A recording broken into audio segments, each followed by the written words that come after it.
Hi dear students, this is second video on literary terms, and in this video we are going to talk about a new literary term in English literature, that is allegory. So let's understand what is allegory, what is its definition, meaning and some of the features and examples of allegory. So second literary terms allegory.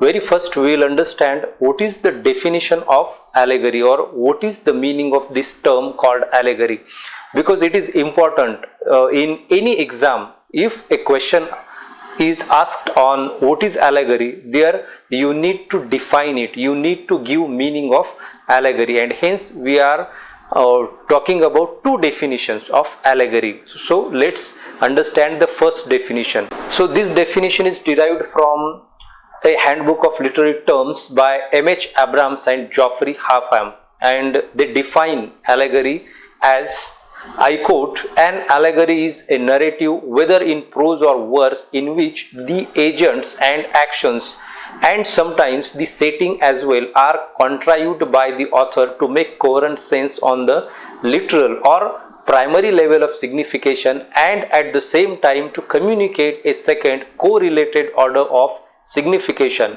I unquote. Now dear students, if you look at this definition, you find the very structure of this definition and the language seems difficult to understand, because we find that M.H. Abrams and Geoffrey Halfham, they use compound and complex kind of language. Let me explain this definition. So we need to understand what are the important words they are talking in this definition. We will dissect these important words and then understand. So here we find there are important words in yellow or golden color. You see a narrative. So allegory is nothing but a narrative, a story. It may be in prose or verse. You can see in both types you find allegory in prose or verse, means in poem or in prose writing. For example, novel, you have short story and other genres, even play. Then they talk about agents and actions. Now agents are nothing but the characters or the things which carry the second meaning. So allegory is always related to the second distinct meaning, or a meaning different from the literary meaning, and actions or plot. You can see or you can find this allegory in setting too. Some of the settings also will show you allegorical relationship.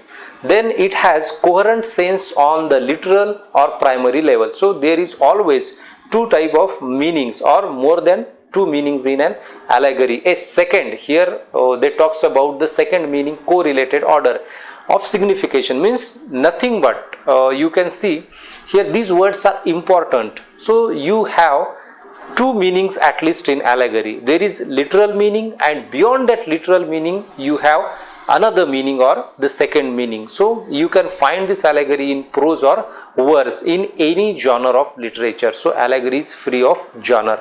So you find there are many allegories in English literature. So this is the first definition. If you look at these words, these are significant words which I discussed here. Now let's go to the second definition. Here we have by Chris Baldick, and we have Chris Baldick's Oxford Dictionary of Literary Terms, and there they define allegory as, I quote, a story or visual image with a second distinct meaning, partially hidden behind its literal or visible meaning. In written narrative, allegory involves a continuous parallel between two or more levels of meaning in a story, so that its persons and events correspond to their equivalents in a system of ideas or a chain of events external to the tale. Now if you look at this definition, this is a very simple definition, and Chris Baldick uses simple words. So he says that, or it is direct, that it is a story, whether in prose or verse, in narrative, as M.H. Abrams defines it. So it's a story, and in this story you find second distinct meaning. So allegory always have second distinct meaning, means there are at least two meanings in these literary works. Let's understand important words Chris Baldick talks about. Here you see story, visual image, a second distinct meaning, two or more levels of meaning in a story, persons and events. Now allegory is nothing but you find that it is in the form of story, it may be in the form of image too, it may be in the form of characters, actions, or even plot. Plot also parallels the another meaning. So there are different, you can see, levels of meaning in a literary work, in a literary text, and based on these literary meanings you find allegories. So this is a very simple definition. I think if you have any problem with these two definitions, you can comment below. I will again try to explain it, or I will write to you. Now let's move next. Types of allegory. So there are basically two types of allegories. First is historical and political allegory, and second is allegory of ideas. Now dear students, if you look at allegory, you can have as many types of allegory as you can study it. But basically we think major two types, or the literary scholars think major two types. First is historical and political allegory. They have combined these both types, historical and political, in one type, and the second is allegory of ideas. So both these kind of allegories are important in English literature. How? Let's understand first historical or political allegory. You can see in historical or political allegory you find you see the representation of historical persons and events. It's very simple. If you have any work which is based on history or any political kind of events, this is called political or historical allegory. So here we have example of this historical allegory. For example, Dryden's Absalom and Achitophel. This is the allegory. The biblical King David stands for Charles II. Absalom stands his natural son, the Duke of Monmouth. Now you see here, it's very simple. In Absalom and Achitophel, you have King Charles II, which is represented by the biblical King David, and the son of this biblical King David, Duke of Monmouth, is represented the son of Charles II.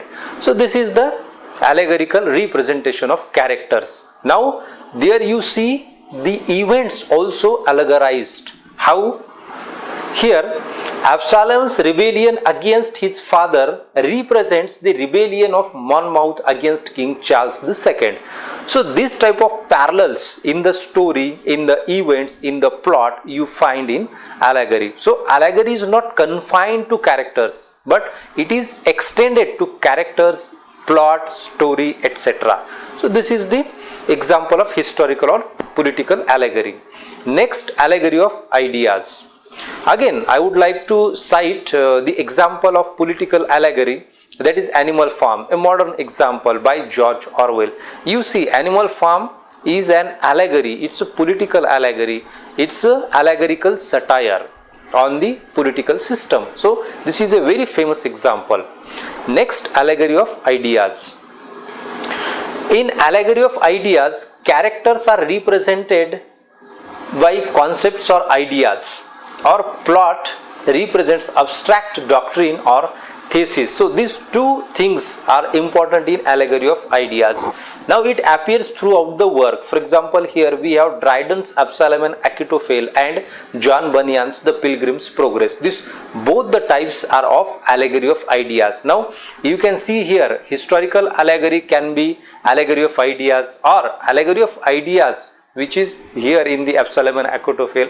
It can be political allegory, it also can be historical allegory. So there is intermixture of all these types. So we cannot distinct very separately in a work these types, but you can have these types in any work. Let's move next. Now you can find allegory in any literary form or genre. As I already talked about this, you can find it in prose, you can find it in verse. Means you have allegory in novel, short story, play. You also have allegory in poem, epic, or any kind of literary form, any kind of literary genre. So it is divide of the literary genre you can find in any literary form. For example, here we have a few examples. Everyman, it is a morality play in the form of allegory. Then we have Pilgrim's Progress, It is a moral and religious allegory. Then we have Edmund Spenser's Fairy Queen, which is moral, religious, historical and political allegory. Then we have Jonathan Swift's Gulliver's Travel. It is allegorical satire against philosophical and scientific pedantry. Again, we have John Keats' poem or ode called To Autumn, and in this ode we find that autumnal season is represented by a female figure. So female figure you have in the form of this autumnal season. So this is again we have in poem. So allegory you can find in any kind of genre. Now dear students, there are some other terms which are related to or similar to allegory. For example, we have fable, parable, exemplum and proverb. In coming videos we will talk about these forms or these type of terms and concepts. For example, parable, fable, exemplum, proverb, etc. So dear students, this is all about allegory. If you have any problem, any query, any issue, you can comment below in the comment section. I will resolve your issues, and please like, subscribe and share our videos. So thank you very much for watching the complete video. Let's meet in the next video.